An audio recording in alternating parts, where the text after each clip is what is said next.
Welcome to my channel Syndicate Academy of English Language. Today we are going to do study of causative verbs, right?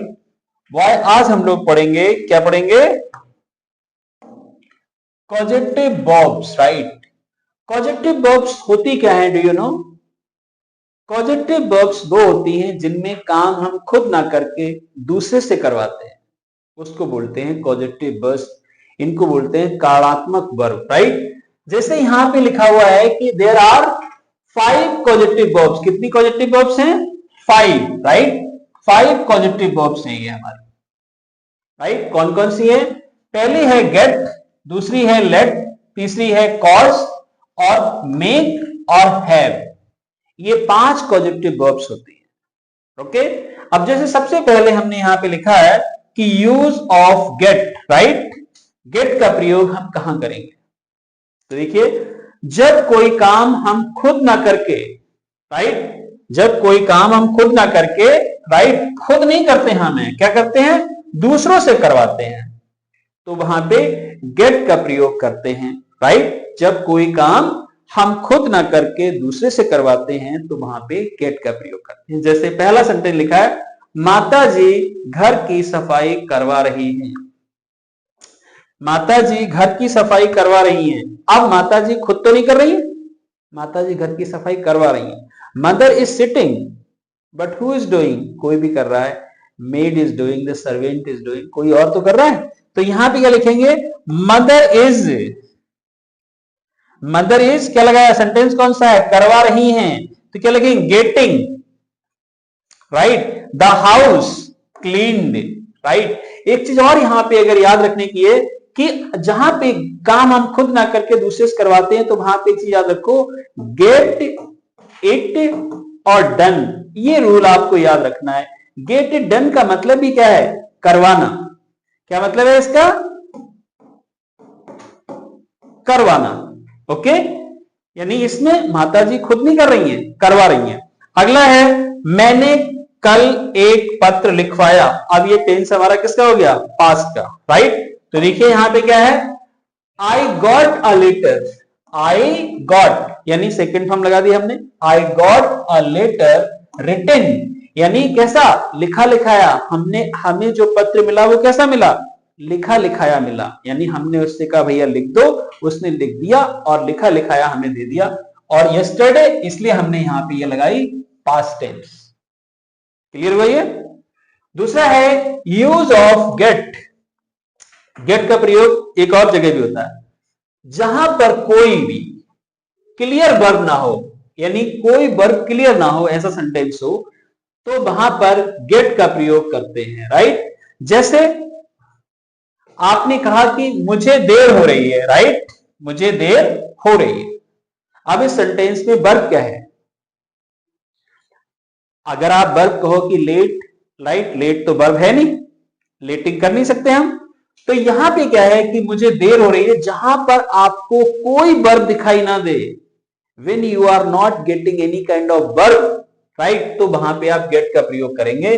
जैसे यहां पे क्या लगेंगे? I am getting late. जब कोई verb आपको नहीं मिले तो आप गेट का प्रयोग कर लेंगे.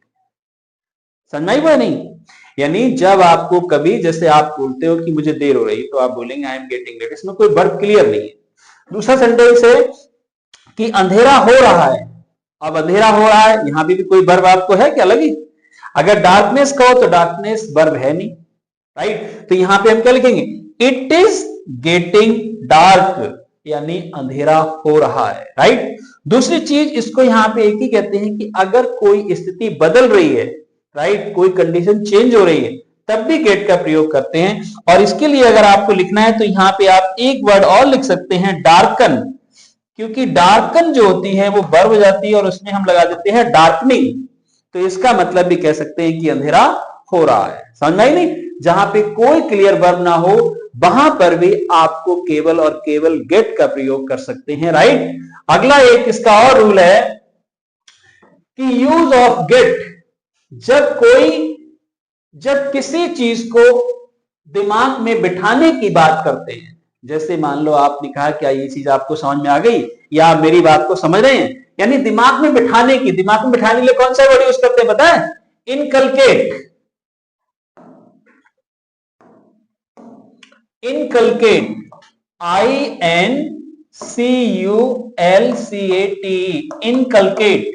इनकलकेट का मतलब होता है किसी चीज को दिमाग में बिठाना, तो वहां पे इस चीज का प्रयोग करते हैं गेट का। जैसे कि मैं आपकी बात को समझ रहा हूं, यानी इसका मतलब क्या हुआ, मैं आपकी बात को अपने दिमाग में बैठा रहा हूं।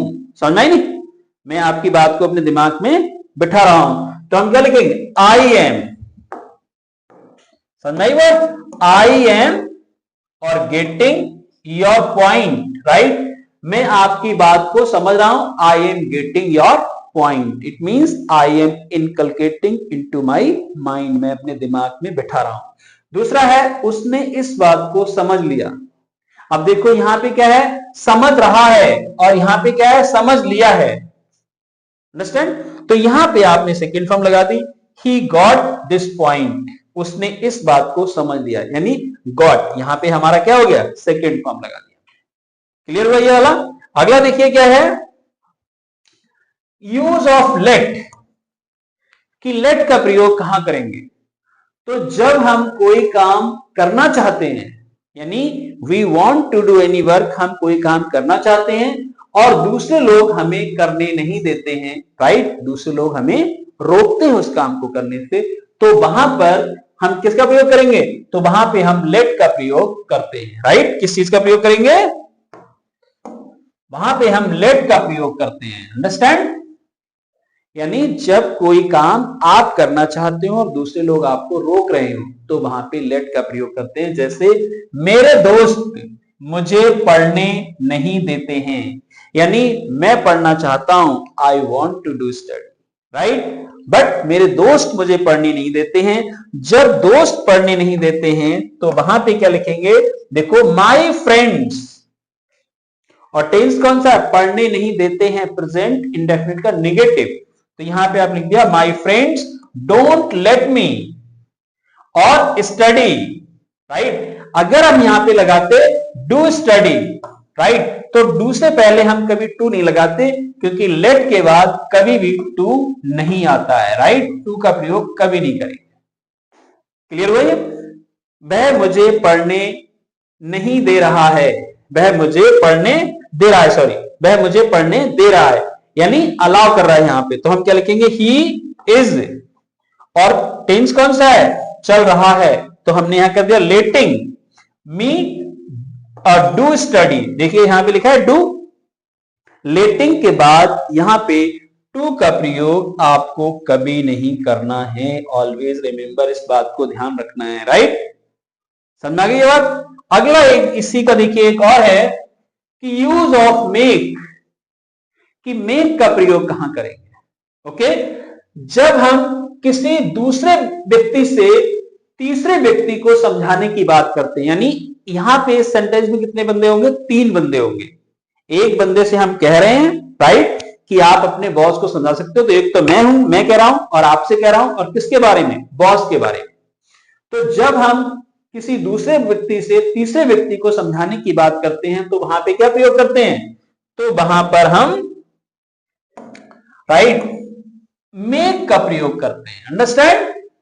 मेक का प्रयोग, जैसे देखिए पहला सेंटेंस है, क्या आप अपने भाई को समझा सकते हैं, क्या आप अपने भाई को समझा सकते हैं, तो ये सेंटेंस हमारा कौन सा है, सकते हैं, इसमें कैन कुड का प्रयोग होगा, और यहां पे क्या लिखा हुआ है, तो हमने कैन पहले लगा दिया।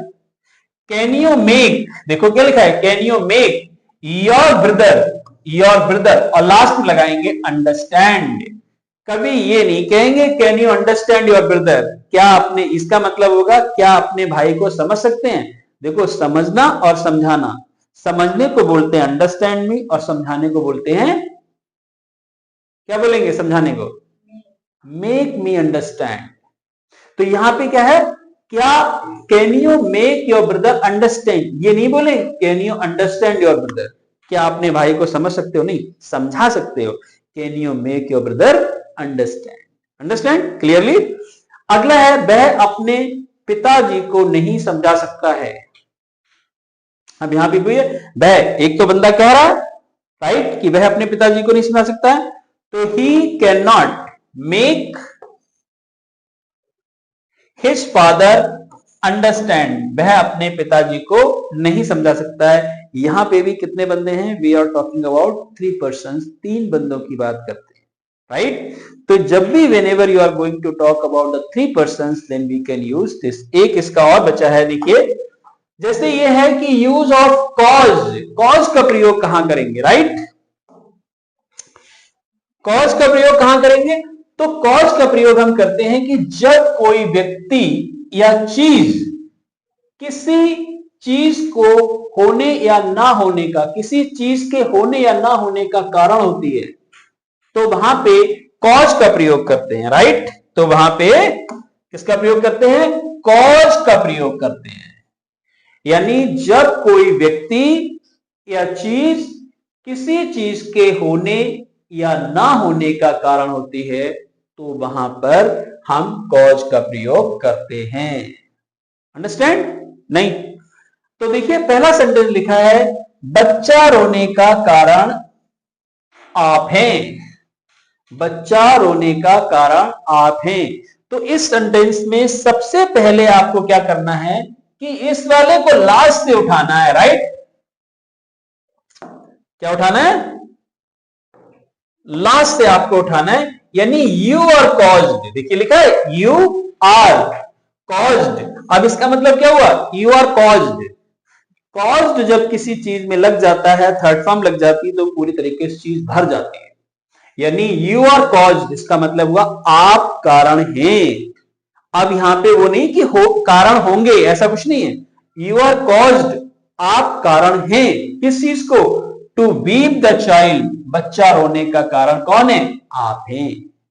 इस सेंटेंस को अगर आप ऐसे बनाना चाहो कि इसको अगर यहां से हटाना है, तब भी ये सेंटेंस ठीक है, you caused to weep the child. अगर यू आर कॉज्ड करेंगे तो ये पैसिव वॉइस है, और यू कॉज्ड करेंगे तो ये सेकेंड फॉर्म है, यानी पास्ट इंडेफिनिट सेंटेंस। अंडरस्टैंड? अगला है वो है, नौकरी छूटने का कारण आपका आलसीपन है। तो यहां पर भी देखो हमें क्या करना है, सबसे पहले हमें यह चीज उठानी है लास्ट की, आलसीपन, यानी your laziness. Understand? Your laziness, ये हमारा हो गया कितना? सब्जेक्ट। सबसे पीछे से उठा के लाए, देखो, योर लेजीनेस इज कॉज्ड, आपका लेजीनेस कॉज्ड है, कारण है, किस चीज का? टू डिसमिस द जॉब, यानी जॉब से डिसमिस करने से कारण कौन है? आपका लेजीनेस है। If you are lazy, you are going to be dismissed from the job. तो ये हमारी पॉजिटिव वर्ब्स होती है, पॉजिटिव वर्ब्स होती हैं, right? You can prepare them, you can never commit the mistake, आप गलती नहीं करेंगे। एक है बची हुई, वो भी हम आपको एक्सप्लेन कर देंगे in the next video. Okay, till then good bye and good night.